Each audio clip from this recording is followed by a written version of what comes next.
السلام علیکم ناظرین، آج دی اوپینیو کی ایک اور ایپیسوڈ کے ساتھ آپ کے سامنے حاضر خدمت ہیں۔ آج ہم جن موضوعات پہ بات کرنے والے ہیں اس میں اہم ترین ایک کالم نگار ہیں پاکستان کے مشہور، ان کے دو کالمز ہیں جو انہوں نے جنرل باجوہ صاحب کی بظاہر حمایت میں لکھے ہیں، اور دوسرا گوادر میں اس وقت جاری سچویشن اور دھرنا ہے۔ میرے ساتھ بلال موجود ہیں۔ تو بلال، آپ نے جاوید چوہی صاحب کے تازہ ترین دو کالمز پڑھے ہیں، آپ کو کیا لگتا ہے یہ کوئی پی آر ٹائپ چیز ہے یا کیا ہے؟ گل نا جاوید چودھری سے آ گئی ہے۔ اچھا۔ وہ مجھے ایک واقعہ یاد آتا ہے دوسری جنگ عظیم کا، میں نے پہلے بھی کئی دفعہ سنایا ہے کہ فوج بھرتی کر رہے تھے تو کسی گاؤں میں گئے اور وہاں پہ نا کوئی میراثی اس کی اماں تھی، تو اس سے پوچھتے ہیں کہ تمہارے گھر میں کوئی مرد ہے؟ تو اس نے کہا کہ ہاں میرا پتر ہے، شی ورگا جوان۔ اچھا۔ تو وہ کہتے ہیں کہ ہم آئے ہیں فوج کی طرف سے اور ہم نے فوج میں بھرتی کرنا تھا۔ اب اماں کو خیال آیا کہ میں اپنے پتر تک کہہ بیٹھی ہوں، لیکن یہ تو جنگ ہے اور جنگ میں لوگ مارے جاتے ہیں۔ تو اب وہ پریشان ہو گئی، لیکن حکومت کو یہ انکار بھی نہیں کر سکتے۔ تو وہ اماں جو ہے نا وہ فوجی افسر سے کہتی ہے کہ پتر تسی میرا لے کے جا رہے ہو، لے جاؤ، کوئی گل نہیں، لیکن بادشاہ نو کہنا جی اگر گل میرے پتر سے آ گئی ہے نا تو پھر صلح ہی کرنا ہے۔ تو گل اگر جاوید چودھری پہ آ گئی ہے نا تو پھر صلح بہتر ہے۔ بالکل ٹھیک ہے۔ مطلب کالم انہوں نے لکھا ہے، اس کے اندر کافی انہوں نے انکشافات بھی کیے ہیں اور کافی اہم اور دلچسپ قسم کی تفصیلات بھی دی ہیں۔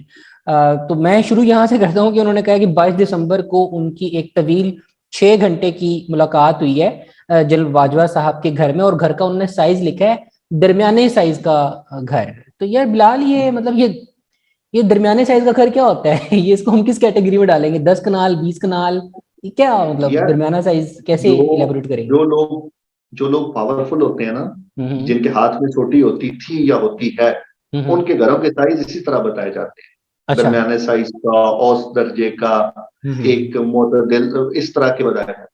ٹھیک جو ہے۔ ہوتے ہیں نا وہ برق گرتی ہے تو بیچارے سیاست دانوں پر، سیاست دان ہو گئے نا تو اس کا ہم بتاتے ہیں کہ اپارٹمنٹ نمبر فلانا فلاں جگہ اس کی لوکیشن ہے، یہ اس کی کھیوٹ نمبر ہے، یہ خسرہ نمبر ہے، یہاں اتنے پہ بیڈ روم جناب کا اس فلیٹ ہے، فلانی کی فلانی جگہ پہ ہے، فلانی اسٹریٹ ہے۔ اور اور واش روم کے اندر نا سونے کے وہ لگے ہوئے ہیں، مسلم شاور، اور وہ ساری ڈیکوریشن جو ہے نا بلکہ اس کے اندر گولڈن، گھس کے لوگ ویڈیوز بھی بنا لیتے ہیں، انٹرویوز بھی دے لیتے ہیں اس کے اندر لیٹ لوٹ کے۔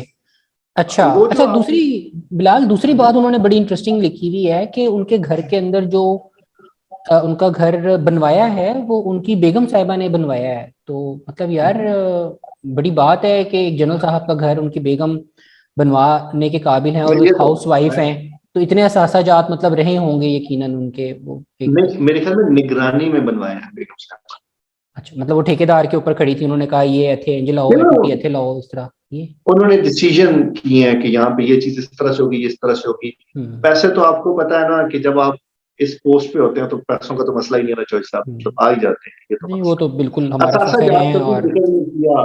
چودھری صاحب نے بھی یہ نہیں بتایا، یہ بتایا ہے کہ 89 میں یا 79 میں ان کی تنخواہ 14,500 تھی اور آپ کو 1 روپے کا حساب دینا چاہتے ہیں، لیکن یہ نہیں ہاں بتایا کہ یہ گھر بنا ہے، اس کے نہیں، تب وسائل ڈالر بھی اور میرے خیال میں 10-12 روپے کا تھا، وہ کوئی اس میں حرج نہیں ہے ایسا۔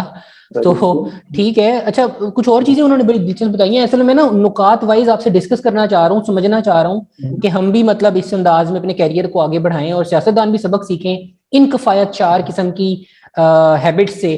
تو انہوں نے ایک اور جگہ کہا ہے کہ ان کی بیگم جو ہے نا وہ پرانے نوادرات جو ہیں وہ سستے داموں ان کو مل جاتے تھے۔ تو میں یہ جاننا چاہتا ہوں، یہ اینٹیک چیزیں سستی کہاں سے ملتی ہیں بلال؟ ہم تو سنتے جو پرانی چیزیں وہ مہنگی لیکن مطلب۔ یہ تو مسئلہ، یہ تو میرے خیال میں اتنی کنفیوژن والی بات ہی نہیں ہے۔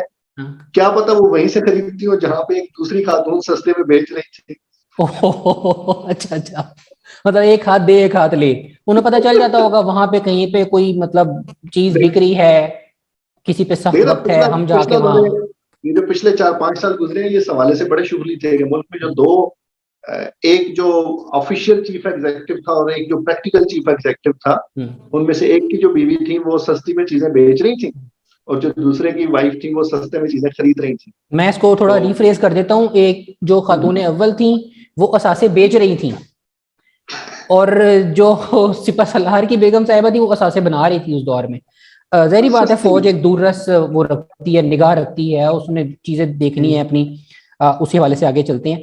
اچھا ایک اور چیز انہوں نے بڑی مینشن کی جاوید چودھری صاحب نے اپنے کالم کے اندر, مجھے نہیں پتا کہ یہ ضروری تھا مینشن کرنا یا اس کی کوئی ریلیونس بنتی ہے آج کے دور میں, I don't know, you better shed light on that. انہوں نے کہا جنرل صاحب جو ہے نا وہ خواتین کو باجی باجی کہتے تھے اور بڑی ایک باحیا نظر سے دیکھتے تھے, مطلب وائی اٹ از امپورٹنٹ. یار میں جب پورا کالم پڑھ رہا تھا تو مجھے لگ رہا تھا کہ جاوید چودھری ان تمام چیزوں پہ ایمفیسائز کر رہا ہے جہاں پہ وہ کنٹراسٹ جو ہے نا وہ ڈرا کر سکتا ہے خان صاحب میں اور باجوہ صاحب میں. جس طرح وہ آپ نے درمیانے سائز کا گھر کہا نا, اب خان صاحب کا گھر تو آپ کو پتا ہے بنکالہ ایک وسیع و عریض قسم کی جگہ ہے. اسی طرح یہ جو اثاثہ جات والی ہم نے بات کی, ان کی خاتون جو وہ سستے میں چیزیں خرید رہی تھی, تو یہاں پہ بھی جاوید چودھری صاحب نے بین السطور جو بات کرنے کی کوشش کی ہے وہ یہ ہے کہ باجوہ صاحب جو ہے نا وہ خواتین کی عزت کرنے والے آدمی تھے. اچھا چلیں ٹھیک ہے, بالکل یقیناً اس سے ہو میں کچھ نہیں کہوں گا. ہاں نہیں بالکل نہیں, سب کو کرنی چاہیے خواتین کی عزت, اور ورنہ آپ کو پتہ ہے وہ چیزیں سامنے آ جاتی ہیں, اگر آپ عزت نہیں کریں گے کچھ اور معاملہ ہوگا کہیں نہ کہیں, تو آپ کو اس کا جواب دینا پڑے گا.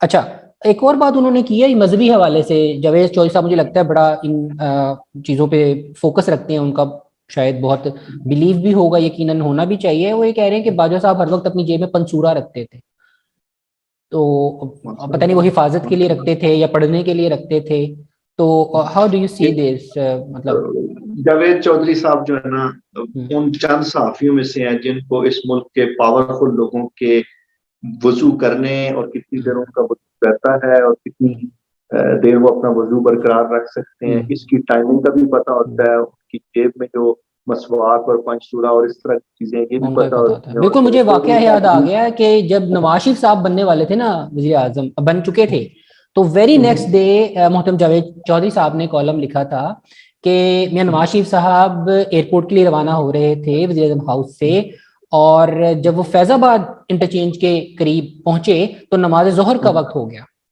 تو ہمارے اس وقت جو وزیر اعظم تھے نواز شریف صاحب, انہوں نے پروٹوکول کی گاڑیاں رکوا کر پہلے نماز ظہر ادا کی, اور اس کے بعد جو ہے وہ قافلہ کانوائے جو ہے وزیر اعظم کا روانہ ہوا. میں یہی عرض کر رہا ہوں کہ جو آپ کے وزیر اعظم ہیں, آرمی چیف ہیں, جو بڑے لوگ ہیں, جو پاورفل لوگ ہیں, ان کی نمازوں کے اوقات, ان کے وضو کے اوقات, یہ ساری انفارمیشن جاوید چودھری صاحب کے پاس ہے. بالکل ٹھیک ہے. اچھا انہوں نے فیض صاحب کے ساتھ بھی ان کا ایک دوستی کا بھی ذکر کیا اور کہا کہ ریٹائرمنٹ کے بعد ایک ان کے پروجیکٹ چل رہے ہیں. ویسے میں تو سمجھتا ہوں ریٹائرمنٹ سے پہلے بھی ان کا پروجیکٹ چل رہا تھا, تو اس میں کوئی ایسی بری بات نہیں ہے. اسی طرح ان کا ویلفیئر پروجیکٹ بھی اگر اسی طرح کا ہوا نا جس طرح کا پہلے والا تھا, تو پھر تو سب سے خیر. ہاں بالکل. اور باقی انہوں نے یہ بتایا ہے کہ انہوں نے باجوہ صاحب نے اپنا کیس اللہ پہ چھوڑ دیا ہے اور جاوید چودھری صاحب کو ہائر کر لیا اس کے بعد.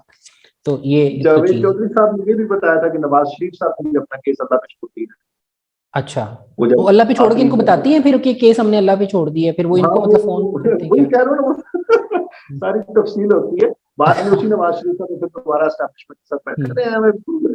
دوسرے کالم پہ آ جاتے ہیں بلال. چلیں یہ تو ہوگی ان کی پرسنل لائف کے جو چند پوشیدہ گوشے تھے, جاوید چودھری صاحب نے اس کے اوپر ایک بڑا ہمیں اس سے آگاہ کیا. دوسرا کالم جو آ جاتے ہیں اس پہ انہوں نے کافی سنگین قسم کے انکشافات کیے ہیں. میں سمجھتا ہوں آپ نے بھی دیکھا ہوگا کہ جنرل باجوہ نے 2 NRO بنیادی طور پر دیے ہیں. پہلا انہوں نے ذکر کیا ہے کہ انہوں نے عمران خان صاحب جو تھے انہوں نے منی ٹریل پیش نہیں کر سکے تھے اپنے وہاں پہ 300 کنال گھر کی, جو جس طرح سے بنایا سارے معاملات. ثاقب نثار صاحب کے کیس سامنے لگا ہوا تھا, حنیف عباسی پٹیشنر تھے, اور وہاں پہ انہوں نے بتایا کہ وی انٹروینڈ, باجوہ صاحب نے بتایا ان کو, اور ہم نے وہاں پہ عمران خان اور جہانگیر ترین میں سے 2 آپشن سامنے رکھے ثاقب نثار صاحب کے, اور ان کے اندر ان کو بتایا کہ بھائی چوز کر لو کون سا والا تجھے کرنا ہے. تو انہوں نے جناب خان صاحب کو بچا لیا اور جہانگیر ترین کو جو ہے وہاں پہ قربانی کا بکرا بنایا.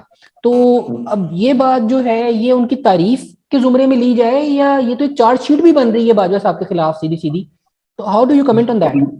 میں اصل میں اسی کو دیکھ رہا تھا نا کہ یہ جو پہلا کالم ہے نا یہ تو PR کے زمرے میں آ سکتا ہے کہ جاوید چودھری صاحب ان کے گھر گئے, ان سے ملاقات کی, واپس آتی جو آبزرویشنز تھیں یا باجوہ صاحب نے جو چیزیں ان کے سامنے رکھی ان کو اس اینگل سے بیان کیا کہ اچھا وہاں بھی بیان انہوں نے اسی طرح کیا کہ جیسے ان کی جو آبزرویشن ہے, جس طرح یہ والی بات ہے نا کیس اللہ پہ چھوڑ دیا ہے یا بہت زیادہ اداس ہیں, اپنے اثاثوں کی فورنسک آڈٹ کروانا چاہتے ہیں, یہ جو ساری چیزیں یہ تو اچھا یہ فورنزک آڈٹ جو ہے یہ نیب سے کروانا چاہتے ہیں یا کوئی پرائیویٹ ایجنسی ایسی کوئی ہوگی اسلام آباد میں ادھر؟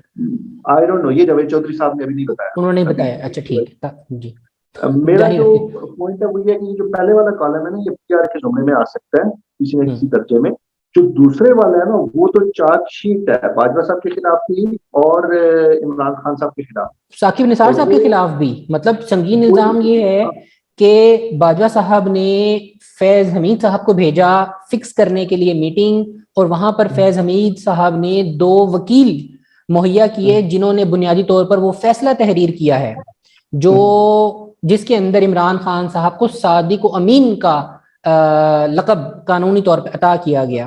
تو بنیادی طور پر کہا یہ گیا ہے کہ سپریم کورٹ نے وہ فیصلہ نہیں لکھا بلکہ فیض حمید صاحب کے مہیا کردہ 2 وکلا حضرات نے وہ فیصلہ تحریر کیا ہے. اچھا, جب میں یہ بات آپ سے کر رہا ہوں نا بلال کہ 2 وکلا حضرات نے فیصلہ تحریر کیا ہے, تو یہاں پہ میں یہ شیئر کرنا مناسب سمجھوں گا کہ بنگلہ دیش کے اندر ایک عدالت انہوں نے بنائی ہوئی ہے جو پاکستان کے اندر ان لوگوں نے جس وقت ساتھ دیا تھا تو ان کے خلاف ٹرائل کر رہے ہیں نا وہ وار کرائم ٹرائل. ان کے اوپر بھی یہ الزام ہے کہ وہ جو عدالت ان کی فیصلہ لکھتی ہے تو وہ بیلجیم میں موجود ایک لائر ہے وہ ان کو فیصلہ لکھ کے دیتا ہے, اور دی اکانومسٹ نے اس چیز کو ریویل کیا تھا. تو مطلب یہ کینگرو کورٹس کا ایک طریقہ واردات ہے کام کرنے کا. تو اب یہ تو ایک جسٹیفیکیشن ان سے بھی مانگنی چاہیے نا ثاقب نثار وغیرہ سے کہ آپ لوگوں نے کیسے فیصلے لکھے ہیں. ثاقب نثار صاحب تھے فیض حمید صاحب کے حوالے سے کہ یہ وہی الزام ہے نا جو وہ اسلام آباد ہائی کورٹ کے تھے جسٹس صاحب شوکت صدیقی صاحب. جی جی انہوں نے بھی بالکل. یہی الزام لگایا تھا نا کہ فیض حمید میرے پاس آئے یا فیض حمید نے اپنا بندہ بھیجا اور انہوں نے مجھے کہا کہ ہم نے اتنی محنت کی ہے تو آپ اپنے فیصلوں سے ہماری محنت پہ پانی ڈبتے رہیں.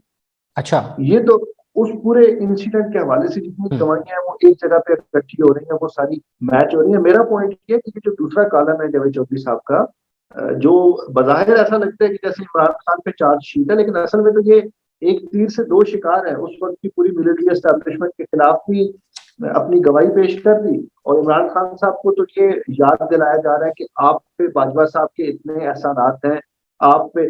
اچھا, کسی حد تک نا میں آپ سے اتفاق کرتا ہوں یہ PR کی کوشش بھی ہو سکتی ہے. آپ کو اگر یاد ہو تو چند دن پہلے جو پرویز الہی صاحب نے باتیں کی تھی کہ باجوہ صاحب کے بڑے احسانات ہیں PTI پہ اور باجوہ صاحب کے مجھ پہ بھی بڑے احسانات ہیں, اور باجوہ صاحب نے مجھے فون کر کے یہ گلا کیا کہ یار جب وہ یہ ساری باتیں کر رہے تھے تو آپ ان کے ساتھ بیٹھے تھے.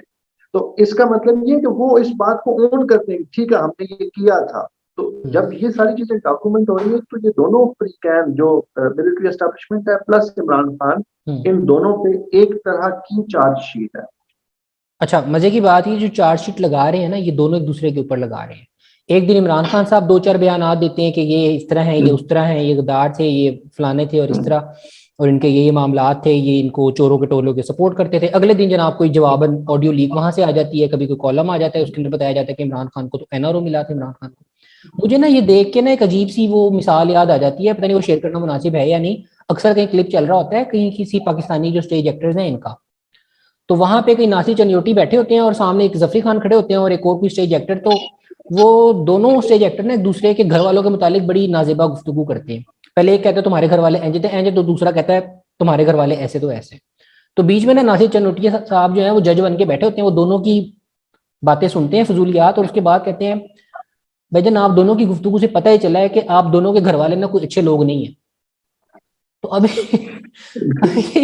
یہ جب ہم دیکھ رہے ہیں ان کی ساری کیفیت اس وقت, ایک دن ایک طرف سے گولہ باری ہوتی ہے دوسرے دن دوسری, تو پتہ نہیں چلتا ہے کہ دونوں ہی کو دودھ کے دھلے ہوئے نہیں ہیں پارٹیاں جو ایک دوسرے کے خلاف صفا رہا ہیں اس وقت. چلیں کالم سے آگے بڑھتے ہیں. اس وقت ایک اور بڑی برننگ سچویشن کا سامنا ہے, سیریس سچویشن کا سامنا ہے. گوادر میں تحریک جو چل رہی ہے حق دو گوادر کو, مولانا گوہرمان صاحب جو ہیں وہ اس کو لیڈ کر رہے ہیں. تو اس کے اوپر اس وقت کریک ڈاؤن کی کیفیت ہے, وہاں پہ پولیس گرفتاریاں کر رہی ہے. ایک پولیس اہلکار کی ہلاکت کا واقعہ بھی سامنے آیا ہے جس پر فریقین یہ کہہ رہے ہیں کہ یہ کہہ رہے ہیں مظاہرین کی طرف سے گولی چلی اور وہ کہہ رہے ہیں کہ نہیں سیکورٹی فورسز نے گولی چلائی. اور مطلب ان کی کوشش یہ ہے کہ ان مظاہرین کو وہاں سے منتشر کیا جائے, جن کے مطالبات یہ تھے کہ گوادر کے اندر صاف پانی کی سہولیات مہیا کی جائیں, تعلیم کی سہولیات مہیا کی جائیں, روزگار کے مواقع مہیا کی جائیں, اور جو فش ٹرالرز جو کراچی سے اور باقی جگہوں سے آ رہے ہیں اور گوادر کے سمندر سے ہزاروں کی تعداد میں روزانہ مچھلیاں شکار کر کے لے جاتے ہیں, اور جو وہاں کے لوکل ماہی گیر ہیں ان کے لیے شکار کو کچھ نہیں بچتا, اور ظاہری بات ہے ان کی ایک اقتصادی حالت پتلی ہے. ان تمام حقوق کے لیے وہاں پہ ایک دھرنا جاری تھا. اس وقت وہاں پر اس دھرنے کو اٹھانے کی کارروائی ہونے جا رہی ہے اور ایک بڑی ٹینس سچویشن وہاں پہ اس کا سامنا ہے, کشیدہ حالات ہیں. بلال اس کو آپ کیسے دیکھتے ہیں؟ مولانا ہدایت الرحمان صاحب نے تو کچھ 4-5-8 مہینے پہلے اس طرح کی ایک ایکٹیویٹی کی تھی اور وہ بڑی پاپولر ہوئی تھی. اور اس میں جو لوکل سپورٹ ہے ہدایت الرحمان صاحب کے ساتھ وہ موجود ہے. دو چیزیں جو ہدایت الرحمان صاحب کی بڑی پازیٹیو ہے. ایک کہ لوکل عام آبادی میں عام لوگوں کے ایشوز کو لے کے چونکہ وہ اٹھے ہیں تو عام لوگ ان کے ساتھ کھڑے ہو گئے. آپ کو یاد ہوگا کہ وہ جو پچھلا دھرنا تھا ہدایت الرحمان صاحب کا, اس میں شاید بلوچستان کی تاریخ میں پہلی دفعہ خواتین اس دھرنے کی حمایت میں نکلی تھی. اور عام طور پہ یہ جو ہدایت الرحمان صاحب ہے ان کا تعلق جماعت اسلامی سے ہے, رائٹ ونگ کی ایک پولیٹیکل پارٹی جو عام طور پہ ان چیزوں کے لیے مشہور نہیں ہے, لیکن وہ انہوں نے وہاں پہ ایک لوکل ایشو کو اتنا امپورٹنٹ بنا لیا, اتنے اچھے طریقے سے پریزنٹ کیا, لوگوں کی آواز کہ سبھی پارٹیز ان کے ساتھ مل گئی ہیں, انہوں نے سب نے اپنی آواز ان کے ساتھ ملا دی ہے اور ان کو اس وقت غیر متنازع لیڈر تسلیم کر لیا ہے اپنا. میں اسی پہ آ رہا تھا کہ انہوں نے اپنا جو سٹیج ہے وہ تمام سٹیک ہولڈرز کے ساتھ, تمام چھوٹی پارٹیز کے ساتھ شیئر کیا, اور ان لوگوں کے ساتھ بھی شیئر کیا جو نظریاتی طور پہ ان کے ساتھ کے لوگ نہیں ہیں.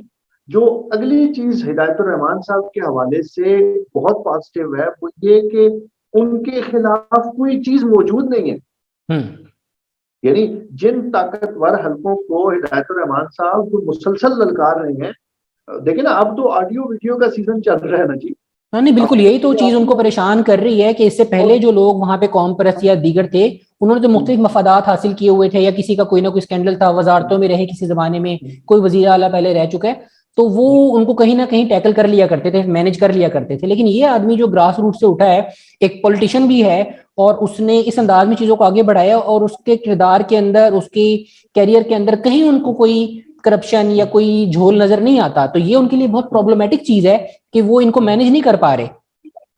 اور دوسرا اگر آپ ان کی گفتگو سنیں نا ہدایت الرحمان صاحب, تو وہ گفتگو بھی لمبی چوڑی نہیں ہوتی. دنیا جہان کے سارے مسائل حل نہیں کرنا چاہتے, وہ 1 2 3 اور 4 کی طرح اپنے مخصوص مسائل پہ بات کرتے ہیں, کہتے ہیں ہمارا یہ مطالبہ ہے, اس کو حل کریں. اور کوئی بھی عام آدمی جب ان مطالبات کو سنتا ہے, جو آپ نے فہرست گنوائی نا ماہی گیری کے حوالے سے یا باقی لوکل ایشوز کے حوالے سے, کوئی بھی ریزنیبل بندہ جب ان کو سنتا ہے تو کہتا ہے یار گل تو ٹھیک ہے گی. اچھا, اب کوشچن یہ ہے کہ پچھلی دفعہ ہدایت الرحمان صاحب کے ساتھ مذاکرات ہوئے تھے, وہاں کی جو صوبائی حکومت تھی انہوں نے مذاکرات کیے تھے, اور ان مذاکرات کے نتیجے میں یہ دھرنا اٹھا دیا گیا تھا, اور یہ چیزیں ایک ٹائم فریم طے کیا گیا تھا جس میں کہا گیا تھا کہ چیزیں جی سیٹل دہانیاں کروائی تھیں ان کے ساتھ, ان کو مطلب یہی کہا گیا ہوگا کہ آپ کے مطالبات جو ان پہ عمل کریں گے, کمیٹی بنا دی ہے, تو انہوں نے بھی ان کو ریزنیبل ٹائم دیا کہ ٹھیک ہے لیٹ سی کہ یہ کتنا اس پہ عمل کرتے ہیں.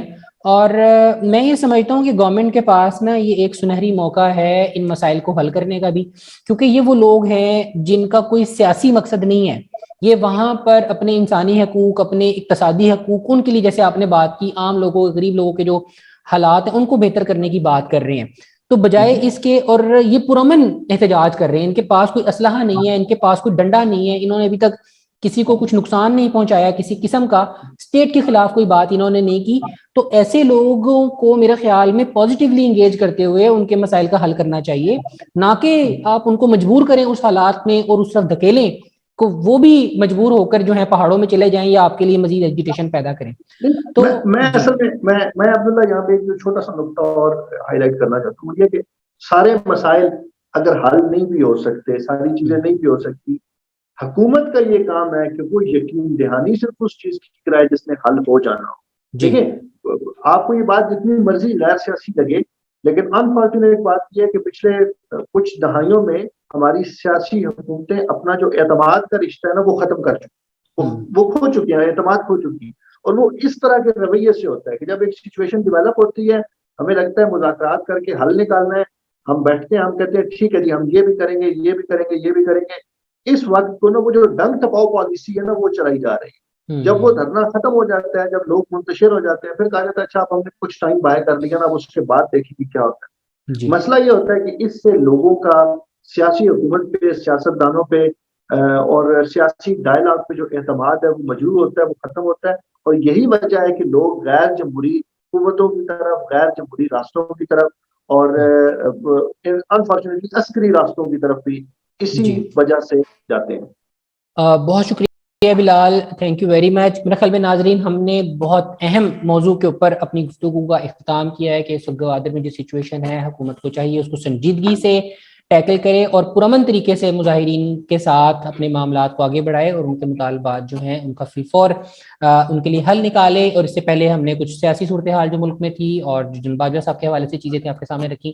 امید ہے آج کا ہمارے پروگرام کو پسند آیا ہوگا. اپنی رائے سے ضرور آگاہ کیجیے گا. اللہ نگہبان.